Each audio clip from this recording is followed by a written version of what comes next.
ప్రజలందరినీ కలుసుకుంటూ వాళ్ళని ఓదారుస్తూ వాళ్ళకి ధైర్యం చెబుతూ ముందుకు సాగిన ఆయన పాద యాత్ర యువగళం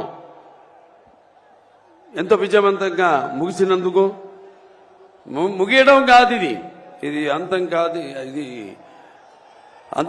ఇది ఆరంభం.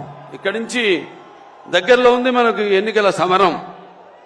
మనమంతా ఏదైతే ఈ యొక్క వైఎస్ఆర్సీపీ ఏదైతే పార్టీ అధికారంలో ఉందో వాళ్ళు చేస్తున్న దుశ్చర్యలకు, వాళ్ళు చేస్తున్న అక్రమాలకు, దౌర్జన్యాలకు తగిన గుణపాఠం యువతరానికి అంటే మేము ముఖ్యంగా ఈ యొక్క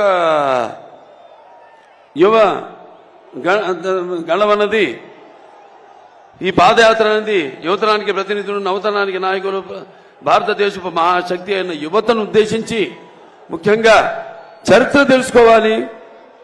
ఆ చరిత్రలో నుంచి మనం ఎన్నో కఠిన సమస్యను ఎంత ఎదుర్కొన్నాం, ఇంతకుముందు వాటినైనా పరిష్కరించుకున్నాం. కేవలం ఒక పార్టీ కాదు, కేవలం లేకపోతే తెలుగుదేశం పార్టీ వ్యవస్థాపకులు నందమూరి తారక రామారావు గారే కాదు, ఆయన పిలుపుకి స్పందించి ఎంతో మంది జనమంతా కూడా కులాలకు, మతాలకు, వర్గాలకు అన్నిటికీ దూరంగా ఒక్కటై ఎలా ఆనాడు అప్పుడు యొక్క పరిస్థితులకి తగిన గుణపాఠం చెప్పి ఎలా వాళ్ళకు కావలసిన ప్రజా జవాబుదారీ ప్రభుత్వాన్ని వాళ్ళు అధికారంలోకి తెచ్చుకున్నారో తిరిగి యువతరానికి గుర్తు చేసేలా, వాళ్ళంతా నెమరేసుకునేలా ఎంతో విజయవంతంగా ఈ పాదయాత్ర సాగినందుకు లోకేష్ బాబుని అభినందిస్తూ, అలాగే ఈ పాదయాత్రలో ఆయనతో పాటు సైనికులుగా ఆయనకి అండగా ఉంటూ ఆయన మీద ఈగను కూడా వాలనివ్వకుండా ఎన్నో ప్రయత్నాలు చేశారు అడ్డుకునేందుకు. పాదయాత్రను చూసాం మనం, మైకులు లాక్కున్నారు, చివరకు కుర్చీ మీద నిలబడి మాట్లాడుతుంటే కుర్చీ కూడా లాగేసుకున్నారు.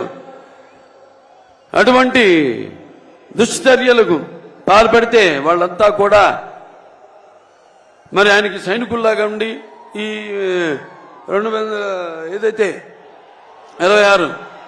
రోజులు ఆయనకు అండగా ఉన్నారు. వాళ్ళందరికీ సుశక్తులైన సైనికులందరూ కూడా నా అభినందనలు తెలియజేసుకుంటూ, మరి నేను ఇక్కడ అంటే సమాజం మీద దేవాలయం, ప్రజలే దేవుళ్ళు, అందులో నేను ఒక అర్చకుణ్ణి అని నినాదంతో ఆనాడు నందమూరి తారక రామారావు గారు తెలుగుదేశం పార్టీని స్థాపించడం జరిగింది.